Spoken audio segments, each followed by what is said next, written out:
ये जो इलाका है मतलब इस कॉलोनी का नाम लोग बोलते हैं हरिजन कॉलोनी है। हाँ, पहले से हरिजन कॉलोनी था। लोग ये भी बोलते हैं कि आप हरिजन कॉलोनी मतलब आप अपनी कॉलोनी का नाम नहीं बदल पाए आप नहीं, देश में। हमारी कॉलोनी का नाम अब शायद आज़ाद कॉलोनी है, क्योंकि पहले एक गांव था और कॉलोनियाँ सिर्फ पहचान के लिए थी। क्योंकि मैं जब तक लोगों को जानकारी नहीं थी तो हमारे ही समाज के जो सीनियर लोग हैं वो अपने आप को हरिजन कहने में गर्व महसूस करते थे।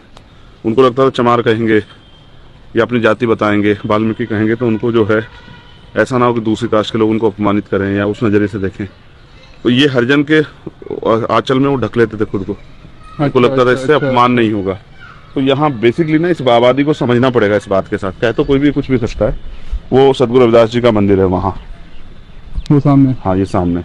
बेसिक ये आबादी जो शेड्यूल कास्ट के लोग कर्मचारी लगे जी, वो कर्मचारी लोग, क्योंकि उनके गांव यहाँ से, किसी का गांव 10 किलोमीटर दूर है, किसी का 15 किलोमीटर दूर है, तो उनको नौकरी पर जाने में और वापस आने में ट्रैवलिंग सिस्टम में थोड़ी परेशानी थी कि वो घर तक कैसे पहुंचे। उस तरह के साधन नहीं है, बसें नहीं जाती।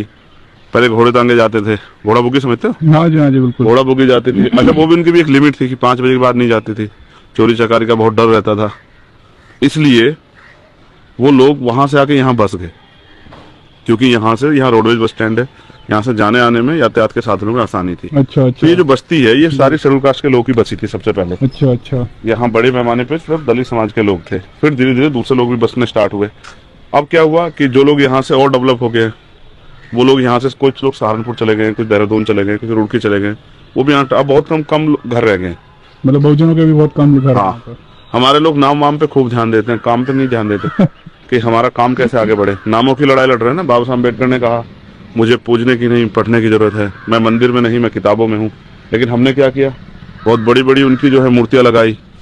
ठीक है, उन मूर्तियों पे फूल चढ़ाते हैं, बाबा साहब के विचारों पे नहीं चलते हैं। तो हमारे लोगों को चाहिए कि हमारी तरक्की कैसे हो। ये जो मंदिर देख रहे हो जी, ये पिंक कलर का जो है, हाँ मैंने पहले भी बताया, टीवी पे नेशनल मीडिया बताया कि हमारे यहाँ बचपन से हमने सतगुरु रविदास जी महाराज को ही हमने हमारे यहाँ उनको ही पूजना, उनके विचारों पे चलना। और उनका एक बड़ा जब हिस्ट्री आप पढ़ोगे, उनके विचार पढ़ोगे, तो वो अंधविश्वास पाखंडवाद के खिलाफ उन्होंने क्रांतिकारी वो किया है, उद्घोष किया है, समाज को जगाने का काम किया है।